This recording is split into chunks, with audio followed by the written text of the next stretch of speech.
اسی طرح ہمارا ایمان بھی بچے اور ہماری نسلوں کا بھی ایمان بچے۔ اس وقت بڑے پیمانے پر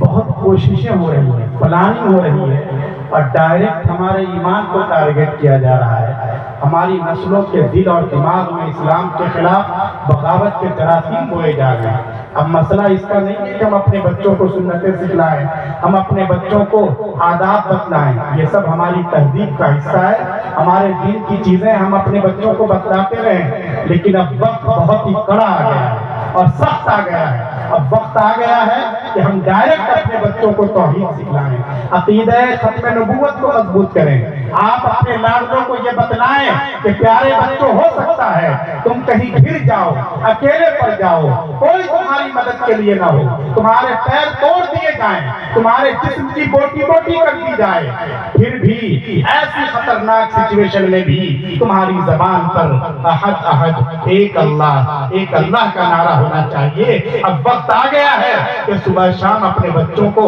توحید کا یہ پاٹھ پڑھائیے۔ یاد رکھیے، دارالعلوم دیوبند اور اس کے نہج پر جتنے مدرسے قائم ہیں،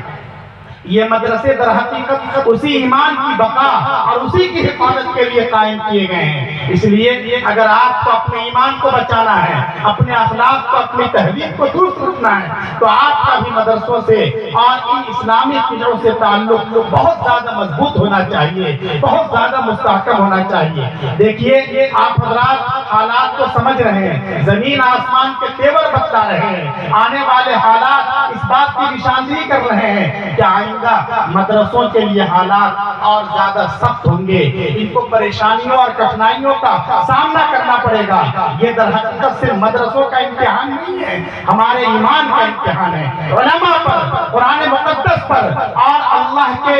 دین کی خدمت کرنے والوں پر ہمارے اعتماد کا امتحان ہے۔ اس لیے ان حالات میں مدرسوں سے ہمیں اپنے تعلق کو اور زیادہ مضبوط کرنا ہے، مستحکم کرنا ہے۔ یہ آپ کا ادارہ ہو یا آس پاس کا کوئی اور ادارہ ہو، یہ سارے ادارے اس ملک میں مسلمانوں کے دین اور ایمان کی حفاظت کا سب سے اہم ذریعہ ہیں، ورنہ یہاں کی بھی تاریخ کچھ اور ہو جاتی۔ اس لیے ہمیں اپنے مدرسوں سے ہمیں اپنے تعلق کو مضبوط کرنا ہے اور خاص کر اپنی نسلوں کو بچانا ہے، ان کے عقیدے کو درست کرنا ہے، ان کے قول و فعل کو درست کرنا ہے۔ اور دیکھیے، یہ بچے ہمارے پاس امانت ہیں، اگر یہ بچے بگڑ گئے، غلط راستے پر چلے گئے،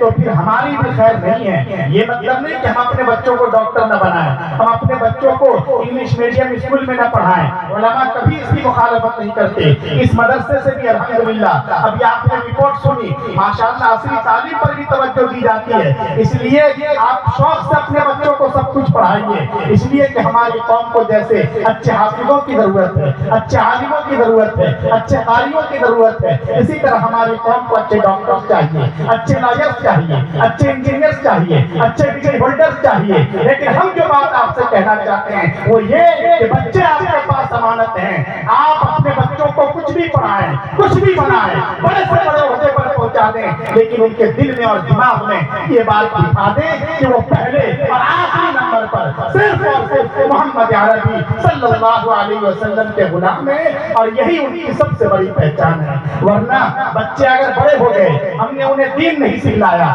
ہم نے انہیں اسلام نہیں سکھلایا، ہم نے انہیں اخلاق نہیں سکھلایا، اگر وہ کھڑے ہو کر کل کو پیشاب کرتے ہیں، اگر وہ بھارت کی وندنا کرتے ہیں، اگر وہ سوریہ نمسکار کرتے ہیں، اگر وہ کفر کرتے ہیں، اگر وہ شرک کرتے ہیں، اگر وہ نہ جانے کیسے کیسے جرائم کرتے ہیں، تو یاد رکھیے صرف وہ مجرم نہیں ہوں گے، بلکہ ان کے ساتھ ان کے باپ کی بھی گردن پکڑی جائے گی، ان کے دادا سے بھی پوچھا جائے گا، ان کے چچا سے بھی پوچھا جائے گا، ان کے گارجین سے بھی پوچھا جائے گا کہ تمہاری ناک کے نیچے یہ بچے پل رہے تھے، بڑھ رہے تھے، کرائی کر رہے تھے، تم انہیں بین کر سکتے تھے، تم انہیں روک سکتے تھے، لیکن تم نے کیوں نہیں روکا؟ اگر وہ مجرم ہیں تو اس سے زیادہ